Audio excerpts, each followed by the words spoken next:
नमस्कार। आपका अखबार के इस अंक में आपका स्वागत है। मैं हूं प्रदीप सिंह। भारतीय जनता पार्टी की महाराष्ट्र में पिछले 5 साल से जो समस्या थी वो हल होने का नाम नहीं ले रही है, बल्कि ऐसा लग रहा है कि 2024 के विधानसभा चुनाव में वो समस्या और विकराल बन सकती है। 2019 में समस्या क्या हुई थी? 2019 में भारतीय जनता पार्टी और शिवसेना तब एक थी।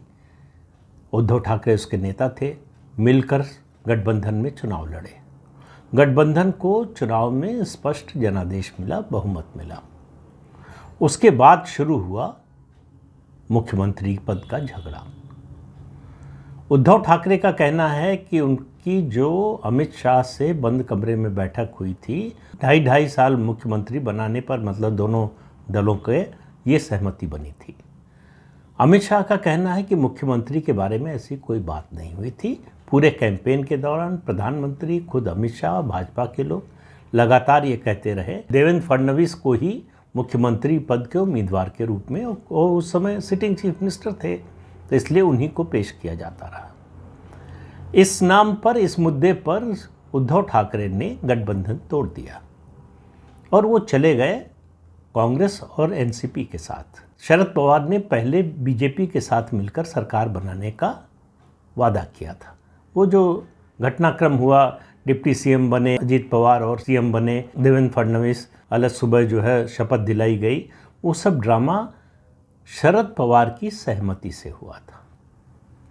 बाद में शरद पवार बदल गए। शरद पवार क्यों बदल गए? शरद पवार बीजेपी से इसलिए बात कर रहे थे, उधर वो महाराष्ट्र विकास अघाड़ी बनाने की भी बात कर रहे थे और इधर बीजेपी से भी बात कर रहे थे। उनको उम्मीद थी कि महाराष्ट्र विकास अघाड़ी नहीं बन पाएगी। उसका आधार क्या था? उनको लग रहा था कि सोनिया गांधी उद्धव ठाकरे और शिवसेना का साथ लेने के लिए तैयार नहीं होंगी। किसी भी हालत में कांग्रेस पार्टी शिवसेना के साथ महाराष्ट्र में नहीं जाना चाहेगी। लेकिन अहमद पटेल ने, बताते हैं कि अहमद पटेल ने सोनिया गांधी को समझाया कि अगर महाराष्ट्र में भाजपा को ख़त्म करना है तो ये जहर पीना पड़ेगा, तो उद्धव ठाकरे और शिवसेना के साथ जाना पड़ेगा, बिना उसके भाजपा को रोक नहीं सकते। सोनिया गांधी तैयार हो गई। इसके लिए शरद पवार तैयार नहीं थे। उनके लिए ये बड़ा झटका था।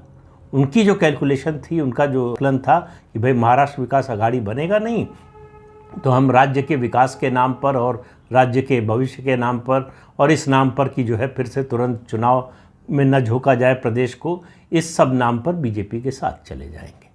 उन्होंने फिर उस पूरे प्रयोग से अपने को अलग कर लिया। अजीत पवार ने आश्वासन दिया कि भले ही शरद पवार बैकआउट कर गए हो, लेकिन हम विधायक जुटा लेंगे, इसलिए उसको गो अहेड दिया गया था। लेकिन अजीत पवार ऐसा कर नहीं पाए। ये तो बात हुई 2019 की। अब समस्या ये है कि एकनाथ शिंदे ने बगावत की और 40 विधायकों को लेकर शिवसेना से निकल गए।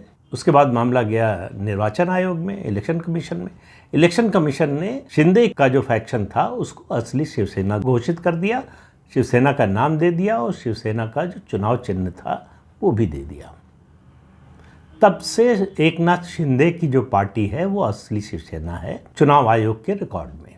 लेकिन अभी जनता का जनादेश उस बारे में स्पष्ट होना बाकी है। हालांकि लोकसभा चुनाव से एक इंडिकेशन मिला कि उद्धव ठाकरे को जो लग रहा था कि उनको बहुत बड़ी सिंपैथी मिलेगी और वो एकनाथ शिंदे को गद्दार साबित कर देंगे और शिवसैनिक जो है उमड़ कर आएंगे और उनके फैक्शन के लिए वोट करेंगे, वैसा हुआ नहीं। उद्धव ठाकरे की तुलना में एकनाथ शिंदे की परफॉर्मेंस, उनकी पार्टी की परफॉर्मेंस लोकसभा चुनाव में बेहतर रही। हालांकि सीटें उद्धव ठाकरे को ज़्यादा मिली हैं 2, इसलिए कि वो ज़्यादा सीटों पर लड़े। अब ये बात लोकसभा चुनाव की हो गई है। लोकसभा चुनाव में हुआ ये कि महायुति जो बीजेपी के नेतृत्व वाली है, उसमें 3 पार्टियां हैं, आपको पता है, एकनाथ शिंदे शिवसेना, भाजपा और अजीत पवार की एनसीपी।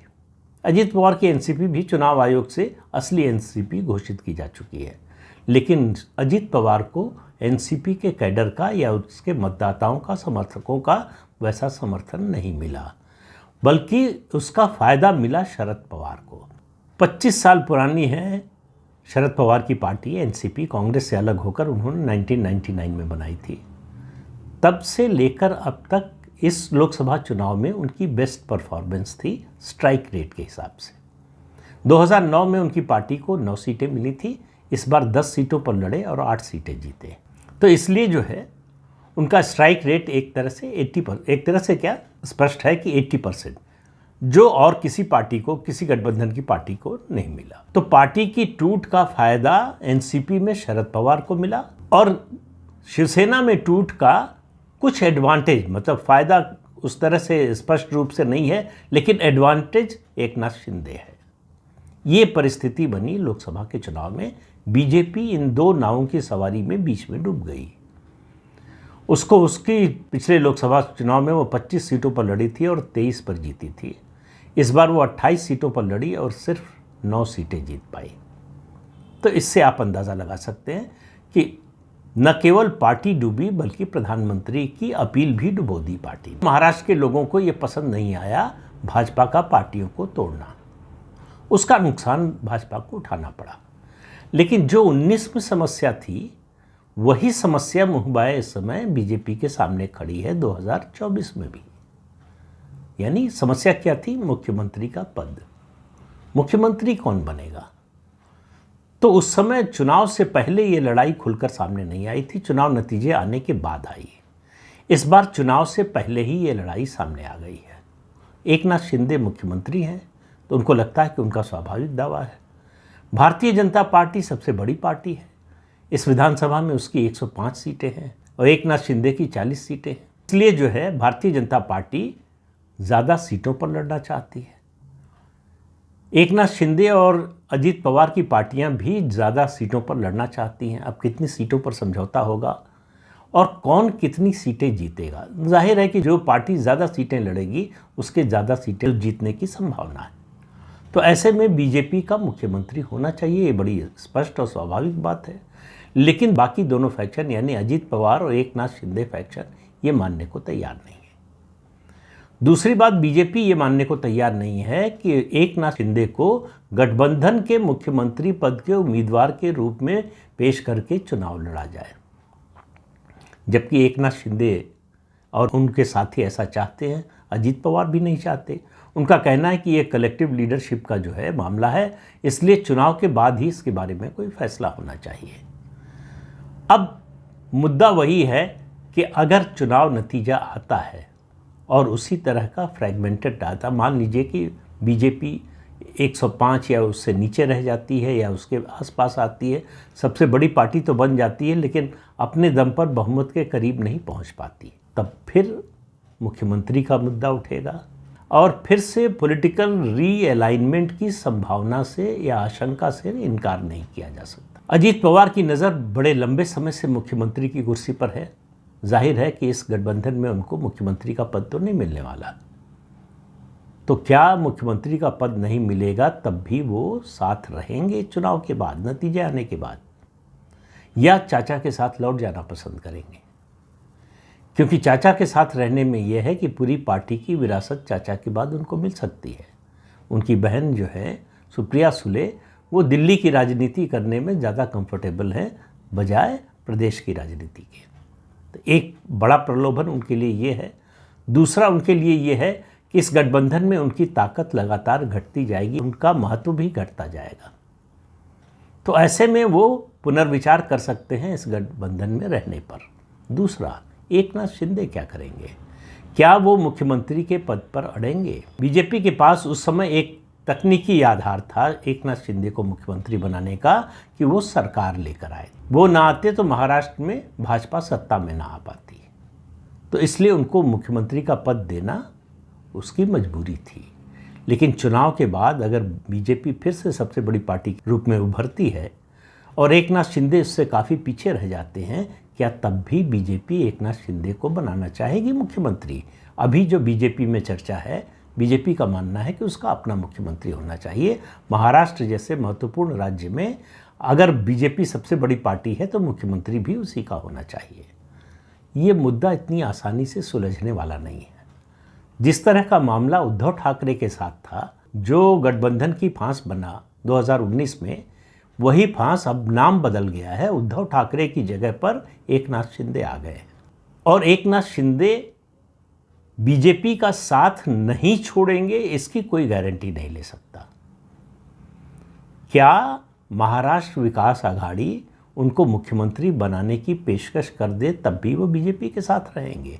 ये एक सवाल है, हालांकि बड़ा मुश्किल है, क्योंकि उद्धव ठाकरे एकनाथ शिंदे को माफ़ करने के लिए तैयार नहीं होंगे। लेकिन राजनीति में कुछ भी जो है उसको असंभव मानकर नहीं चल सकते। इसीलिए पॉलिटिक्स को गेम ऑफ पॉसिबिलिटी कहा जाता है, संभावनाओं का खेल कहा जाता है। तो चुनाव नतीजे आने के बाद जो घटक दल हैं वो अपनी अपनी संभावना की तलाश करेंगे। तो आप ये मानकर चलिए कि इस बात की संभावना बहुत ज़्यादा है कि महाराष्ट्र विधानसभा का चुनाव नतीजा आने के बाद राज्य की राजनीति में एक बार फिर राजनीतिक ध्रुवीकरण होगा नए सिरे से, और उसका नया स्वरूप क्या होगा ये आज बताना बड़ा मुश्किल है। लेकिन मुख्यमंत्री का मुद्दा ऐसा है जो बीजेपी का जो समस्या है वो बीजेपी का पीछा नहीं छोड़ रही। उससे पीछा छुड़ाने का एक ही तरीका है, बीजेपी का अपने दम पर बहुमत आ जाए, जिसकी संभावना आज जो परिस्थिति है महाराष्ट्र में, महाराष्ट्र की राजनीति में और ख़ासतौर से भाजपा की, उसको देखते हुए तो ये बहुत दूर की कौड़ी लगती है। लेकिन राजनीति में कब क्या बदलता है ये कुछ भरोसा नहीं होता है। लेकिन ऐसा भी बदल जाएगा इसकी मतलब कम से कम जो आज की परिस्थिति में संभावना है उसमें नज़र नहीं आता। तो 2024 के विधानसभा चुनाव के नतीजे के बाद बीजेपी को एक नए संघर्ष के लिए, एक नई चुनौती के लिए तैयार रहना पड़ेगा। तो इस अंक में इतना ही, अगले अंक में फिर मिलेंगे किसी नए मुद्दे के साथ। तब तक के लिए अनुमति दीजिए। आपसे अनुरोध है कि ये चैनल देखिए, शेयर कीजिए, लाइक कीजिए और सब्सक्राइब जरूर कीजिए। नमस्कार।